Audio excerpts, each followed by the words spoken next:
नमस्कार दर्शकों, आपका स्वागत है ज्योतिष सागर पर। दोस्तों, मेरे चैनल से जुड़ने के लिए सब्सक्राइब ऑप्शन पर क्लिक कीजिए। अगर आप चाहते हैं कि मेरी वीडियो अपलोड होते ही आपके पास मैसेज आ जाए तो बेल आइकन को भी ऑन करना ना भूलें। इस वीडियो में मैं आपको ग्रह किस राशि में उच्च के होते हैं और किस राशि में नीच के होते हैं, इसके अलावा ग्रहों की दृष्टियां एवं ग्रहों की डिग्रियों के बारे में जानकारी दूंगा। ग्रह किस डिग्री पर सबसे ज्यादा प्रभावशाली होते हैं उसके बारे में बताऊंगा। आइए सबसे पहले हम ग्रहों की उच्चता और नीचता के बारे में समझते हैं। सूर्य ग्रह 5 नंबर की राशि का स्वामी कहलाता है। 1 नंबर पर वो उच्च का होता है और 7 नंबर पे जाकर सूर्य ग्रह नीच का होता है। उदाहरण से समझते हैं, जो ये 5 नंबर लिखा हुआ है, अगर यहाँ सूर्य बैठेगा तो वह स्वग्रही कहलाएगा, क्योंकि 5 नंबर की राशि सूर्य की स्वयं की राशि है। अगर वो 1 नंबर पर जाकर सूर्य भगवान विराजमान होंगे, लग्न से मतलब नहीं है, जहां आपकी कुंडली में 1 नंबर लिखा हुआ है उस 1 नंबर पर जाकर अगर सूर्य भगवान विराजमान होते हैं तो वह सूर्य भगवान उच्च के कहलाएंगे। अगर 7 नंबर पर जाकर सूर्य भगवान विराजमान होते हैं तो वह नीच के कहलाएंगे। इसी प्रकार से इस चार्ट के माध्यम से मैं आपको समझाता हूं। चंद्रमा की राशि का स्वामी 4 नंबर होता है। चंद्रमा 2 नंबर पर जाकर उच्च का होता है और 8 नंबर पर जाकर नीच का होता है। इसी प्रकार मंगल 1 नंबर और 8 नंबर राशि के स्वामी होते हैं। जो 10 नंबर पे जाकर मंगल उच्च का होता है, 4 नंबर पे जाके मंगल नीच का होता है। उदाहरण के तौर पे जहां 10 नंबर लिखा हुआ है, आपकी कुंडली किसी भी नंबर से प्रारंभ हो सकती है। जो यहाँ नंबर लिखे हुए हैं इनको हम राशि बोलेंगे। हो सकता है आपकी कुंडली 4 नंबर से प्रारंभ हो सकता है आपकी कुंडली 6 नंबर से प्रारंभ हो, आपकी कुंडली किसी भी नंबर से प्रारंभ हो सकती है। जहां 10 नंबर लिखा है, अगर वहां मंगल विराजमान है तो आपकी कुंडली में मंगल उच्च राशि का कहलाएगा।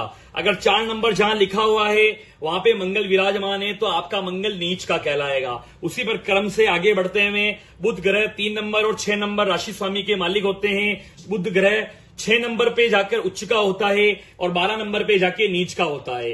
इसी प्रकार से गुरु 9 नंबर और 12 नंबर राशि का प्रतिनिधित्व करते हैं। जो गुरु 4 नंबर पे जाके उच्च के होते हैं और 10 नंबर पे जाके नीच के होते हैं। शुक्र 2 नंबर और 7 नंबर की राशि के मालिक कहलाते हैं। 12 नंबर पे जाके शुक्र भगवान उच्च के कहलाएंगे और 6 नंबर जहां लिखा हुआ है कुंडली के भाग में, जहां 6 नंबर लिखा हुआ है, अगर वहां शुक्र लिखा हुआ है आपकी कुंडली में तो आपका शुक्र नीच का कहलाएगा। इसी प्रकार से शनि 10 नंबर और 11 नंबर को प्रतिनिधित्व करते हैं। शनि भगवान 7 नंबर पे जाके उच्च के कहलाएंगे। जहां 7 नंबर लिखा हुआ है, यहां शनि लिखा हुआ है कुंडली में, तो वह शनि उच्च का कहलाएगा। अगर 1 नंबर पे शनि विराजमान है तो शनि नीच का कहलाएगा। राहु और केतु दोनों छाया ग्रह होते हैं। राहु की कोई राशि नहीं होती है, लेकिन राहु 2 नंबर पे भी उच्च का कहलाता है। अगर यहां 2 नंबर पे राहु लिखा है तो आपका राहु उच्च का या मित्र का कहलाएगा। और 3 नंबर पे भी उच्च का कहलाता है। 3 नंबर पे भी राहु विराजमान है तो वो उच्च का कहलाएगा। इसी क्रम में केतु 8 नंबर और 9 नंबर पे उच्च के कहलाते हैं। अगर 8 नंबर जहां लिखा हुआ है वहां केतु ग्रह विराजमान है या 9 नंबर पे केतु ग्रह विराजमान है तो वो उच्च के कहलाएंगे। और राहु 8 नंबर और 9 नंबर पे नीच के कहलाएंगे। अगर राहु यहां बैठा है या यहां विराजमान है तो वह नीच का कहलाएगा। और केतु 2 नंबर और 3 नंबर में अगर केतु लिखा हुआ है तो केतु नीच का कहलाएगा। आपको केवल ग्रहों की उच्चता के बारे में जानकारी रखनी है कि सूर्य भगवान 1 नंबर पे जाके उच्च के होते हैं। जैसे उदाहरण से समझते हैं, 1 नंबर पे सूर्य भगवान विराजमान है। यहां 1 नंबर की राशि पे जहां 1 नंबर कुंडली में लिखा हुआ है, मैं यहां पे सूर्य भगवान को विराजमान कर देता हूं। सूर्य ग्रह जहां विराजमान है तो आपकी कुंडली खोलेंगे, जहां 1 नंबर पे सूर्य लिखा है तो इसको हम बोलेंगे कि सूर्य ग्रह आपकी कुंडली में उच्च के हैं। अगर यही सूर्य भगवान 7 नंबर पे लिखे हुए होंगे तो वो कहलाएंगे नीच के। आपको केवल उच्च की श्रेणी याद रखनी है। 1 नंबर पे सूर्य उच्च का होता है। ठीक, आप इस पॉइंट को समझिए, ग्रह जिस स्थान राशि पर उच्च का होता है ठीक उसके 7वें स्थान पर वो नीच का होता है। सूर्य 1 नंबर पे उच्च का है तो ठीक इसका 7वां स्थान 1 2 3 4 5 6 7, तो यहाँ पे सूर्य भगवान अगर विराजमान होंगे तो वह नीच के कहलाएंगे। अगर किसी व्यक्ति की कुंडली में यहाँ सूर्य लिखा हुआ है तो वो नीच का कहलाएगा। इसी प्रकार से चंद्रमा 2 नंबर पे उच्च का होता है, जहां आपकी कुंडली में 2 नंबर लिखा हुआ है वहां चंद्र भगवान उच्च के कहलाएंगे, और 8 नंबर लिखा हुआ है वहां नीच के कहलाएंगे। तो आपको केवल उच्च ग्रह कहां होते हैं इसकी जानकारी रखनी है और इस चीज को ध्यान रखना है। ठीक इसके 7वां स्थान 1 2 3 4 5 6 7, तो चंद्रमा उच्च का 2 नंबर पे होता है, तो ठीक इसके 7वां स्थान चंद्रमा का नीच का कहलाएगा। अगर चंद्रमा 8 नंबर पे विराजमान है तो वो नीच का कहलाएगा। इसी क्रम में अगर मंगल 10 नंबर पे लिखा हुआ है, जैसे मंगल आपकी कुंडली में मंगल 10 नंबर पे अंकित है, तो ये उच्च का कहलाएगा। ठीक इसका 7वां स्थान 1 2 3 4 5 6 7, अगर 4 नंबर पे मंगल होता है तो ये मंगल आपका नीच का कहलाएगा। आइए अब हम समझते हैं ग्रहों की दृष्टियां एवं ग्रहों की डिग्रियों के बारे में। हर ग्रह अपने से 7वें स्थान को प्रभावित करता है या देखता है। माना कि सूर्य 1 नंबर पे विराजमान है, अगर सूर्य 1 नंबर पे विराजमान है तो सूर्य उच्च का हुआ है, इसके बारे में जानकारी अभी मैंने दी है आपको। तो हर ग्रह अपने से 7वें स्थान को देखेगा, उसको प्रभावित करेगा। सूर्य अगर यहां विराजमान है तो यहां से 1 2 3 4 5 6 7 7वें स्थान को देखेगा। माना कि सूर्य 4 नंबर पे विराजमान है तो यहां से 1 2 3 4 5 6 7 7वें स्थान को देखेगा। सूर्य की दृष्टि 7वीं है, इसी प्रकार से चंद्रमा भी 7वीं नजर से देखेगा। मंगल की 3 दृष्टियां होती है, अगर माना कि मंगल 2 नंबर पे विराजमान है तो मंगल की 3 दृष्टियां होती है, 7वीं दृष्टि हर ग्रह की होती है। इसके अलावा मंगल की 4 और 8 ये 2 दृष्टियां अलग से होती है। माना कि मंगल 3 नंबर पे विराजमान है तो 1 2 3 4 चौथी दृष्टि उसकी 6ठे घर पे पड़ेगी, 5 6 7 7वीं दृष्टि उसकी भाग्य स्थान 9वें घर पे पड़ेगी, और 8वीं दृष्टि मंगल की कर्म स्थान पे पड़ेगी। इसी क्रम में आगे बढ़ते हुए बुध की 7वीं दृष्टि होती है। गुरु की भी 3 दृष्टियां होती है, 5 7 और 9। माना कि गुरु यहां विराजमान है तो यहां से 1 2 3 4 5 5वीं दृष्टि आयेश स्थान पे होगी, 6 7 7वीं दृष्टि शरीर पे लग्न पे होगी, 8 9 9वीं दृष्टि पराक्रम स्थान पे होगी। इसी क्रम में शुक्र की 7वीं दृष्टि ही होती है। शनि की भी 3 दृष्टियां होती है, 3 7 और 10। शनि अगर 10 नंबर पे विराजमान है, 10 नंबर उसके स्वयं का घर है, तो अपन बोलेंगे कि शनि स्वग्रही है। उसकी दृष्टि यहां से 1 2 3 तीसरी दृष्टि व्यय स्थान पे, 4 5 6 7 7वीं दृष्टि मां के घर पे सुख स्थान पे, 8 9 10 10वीं दृष्टि पत्नी के स्थान पे। इसी क्रम में राहु और केतु दोनों ग्रहों की दृष्टियां 3 होती है, 5 7 और 9। जहां ग्रह बैठते हैं उससे ठीक 7वें स्थान को प्रभावित करते हैं। इसके अलावा राहु केतु की 5वीं और 9वीं दृष्टि भी होती है।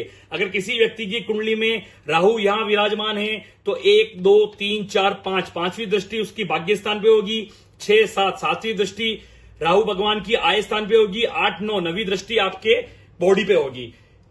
ग्रहों की दृष्टियों को समझना परम आवश्यक है। इससे पूर्व हम 12 राशियों के बारे में समझ चुके हैं, 12 भावों के बारे में, कौन से भाव से हमें क्या प्राप्त होता है या कौन से भाव क्या वर्क करता है। उसके बाद में हमने ग्रहों की मित्रता, ग्रहों की शत्रुता और ग्रहों के आपसी स्वग्रही के बारे में समझा। आज हमने ग्रहों की उच्चता, ग्रह किस राशि में उच्च के होते हैं, किस राशि में नीच के होते हैं और ग्रह एक दूसरे को किस दृष्टि से देखते हैं, इन सब बातों का महत्व है। आगे आने वाली वीडियो में आपको ये सब जानकारी होती रहेगी। अगर ग्रह उच्च का है तो उसकी दृष्टि भी अच्छी कहलाएगी, ग्रह मित्र का है तो उसकी दृष्टि अच्छी कहलाएगी, अगर ग्रह शत्रु का या नीच का है तो उसकी दृष्टि खराब कहलाएगी। इसी क्रम में गुरु जहां भी देखेगा गुरु की दृष्टि में अमृत है। गुरु की जो 3 दृष्टियां होती है, 5 7 9, कुंडली में किसी भी घर में किसी भी खाने में अगर गुरु ग्रह विराजमान है, माना कि गुरु आपकी कुंडली में यहां लिखा हुआ है तो 4 नंबर पे गुरु उच्च का होता है, तो 4 नंबर पे गुरु उच्च का है तो गुरु आपकी कुंडली में बोला जाएगा कि गुरु आपकी कुंडली का बहुत अच्छा है। अब गुरु क्या काम करता है? गुरु बैठा है मां के घर में, भूमि भवन वाहन सुख के घर में, तो आपको जीवन में भूमि भवन वाहन सुख तो देगा, लेकिन इसके अलावा गुरु का क्या काम है? गुरु आराध्य का काम करता है, गुरु आराधना देता है, तो गुरु का क्या काम है? इन चीजों के बारे में आने वाली वीडियो से समझेंगे, लेकिन हम इस वीडियो में ग्रहों की दृष्टियों के बारे में समझ रहे हैं। गुरु यहां से 1 2 3 4 5, गुरु की 5वीं दृष्टि रहेगी मृत्यु स्थान पे, तो गुरु आपका आयु बढ़ाएगा, क्योंकि ये आयु और मृत्यु दोनों का घर है। 6, 7, 7वीं दृष्टि गुरु की कर्म स्थान पे है। जब गुरु आपका उच्च का है, कुंडली में अच्छा है, तो उसकी दृष्टि वैसे भी अच्छी होती है। तो गुरु आपको कर्म करने पे मजबूर करेगा, आपको कर्म को प्रभावित करेगा, आपको शोहरत दिलाएगा, आपको यश दिलाएगा। 8, 9, 9वीं दृष्टि गुरु की अपव्यय स्थान पे, तो आपको गुरु अपव्यय करवाएगा। लेकिन गुरु चूंकि उच्च का है तो अच्छे कार्यों में अपव्यय करवाएगा। इसी क्रम में शनि और राहु, केतु और मंगल, इनकी दृष्टियां खराब कहलाती है। जहां शनि देखेगा वहां कमी आएगी। आपकी कुंडली में जहां शनि, माना कि शनि 11 नंबर पे विराजमान है, तो 11 नंबर पे शनि, 11 नंबर शनि का खुद का घर है, तो 11 नंबर पे अगर शनि विराजमान है तो आपका शनि बहुत अच्छा है। लेकिन शनि की दृष्टि होती है 3, 7 और 10, 1, 2, 3, तीसरी दृष्टि से शनि यहां से यहां देखेगा तो आपकी बॉडी में सांवलापन लाएगा, बॉडी में लंबाई को बढ़ाएगा। अगर शनि अच्छा है तो कुछ अच्छा करेगा। अगर शनि मित्र राशि का नहीं है, शत्रु राशि का है, तो मान के चलिए शनि कुछ ना कुछ बुरा करेगा। जहां देखेगा उस स्थान को वो ग्रह प्रभावित करेगा। अब शनि क्या कार्य करता है, इस बारे में हम आने वाली वीडियो से समझेंगे। एक चीज और हम समझते हैं, ग्रहों की डिग्रियां। ग्रह अगर किसी व्यक्ति की कुंडली में, ग्रह की डिग्रियों को हम अंश और कला भी कहते हैं। 0 से 6 डिग्री का कोई ग्रह विराजमान है, माना कि सूर्य आपका उच्च का केंद्र में 1 नंबर पे बैठा हुआ है और वो उच्च का है, लेकिन वो अगर 4 डिग्री का है तो वो बाल्य अवस्था का कहलाएगा। अगर वो 6 से 12 डिग्री का है तो वो युवा कहलाएगा। 12 से 18 डिग्री का है तो वो पूर्ण युवा कहलाएगा। 18 से 24 डिग्री होने पर ग्रह प्रौढ़ कहलाएगा। और 24 से 30 डिग्री, हर ग्रह 30 डिग्री के बाद अपनी राशि चेंज करते हैं, 30 डिग्री तक वो व्रत कहलाएगा। 0 से 6 डिग्री अगर कोई ग्रह है तो हमें 25% ही लाभ देगा। ग्रह उच्च का है लेकिन उसकी डिग्री कम होने से उसका फायदा हमें उतना नहीं मिल पाएगा। काफी बार हम अनुभव में लेते हैं कि कुंडली के सारे ग्रह बहुत अच्छे होते हैं, कुंडली बहुत अच्छी होती है, फिर भी उस व्यक्ति को लाभ नहीं मिलता है। क्यों? क्योंकि उसकी जो ग्रह की पावर और उसकी डिग्री है वो कमजोर होती है। 6 से 12 डिग्री पर ग्रह 50% फायदा देंगे, 12 से 18 डिग्री होने पर 100% लाभ मिलेगा। क्योंकि 100% वाली जो डिग्री है 12 से 18 पूर्ण युवा, उसमें आपको 100% निश्चित रूप से लाभ मिलेगा। वो ग्रह पावरफुल होगा। अगर सूर्य नीच का भी है और अगर वो 18 डिग्री का है तो ग्रह पावरफुल कहलाएगा। 18 से 24 डिग्री होने पर पुनः 50% और 24 से 30 डिग्री होने पर उस ग्रह की क्षमता 25% रहेगी। अगर एक उदाहरण से समझते हैं, अगर कोई ग्रह 1 डिग्री या 2 डिग्री का है तो आपकी कुंडली में बिल्कुल पावरलेस है, उसका कोई पावर नहीं है। या 29-30 डिग्री का है तो उसका कोई पावर नहीं है। ग्रह की डिग्रियों को समझ के हम समझ सकते हैं कि कुंडली अच्छी होते हुए भी हमें लाभ क्यों नहीं दे रही है। उसका कारण यही है कि ग्रह की डिग्री में पावर नहीं है। आने वाली वीडियो में हम अनेकानेक गोपनीय बातें समझेंगे, जानेंगे और उसकी जानकारी प्राप्त करेंगे। धन्यवाद।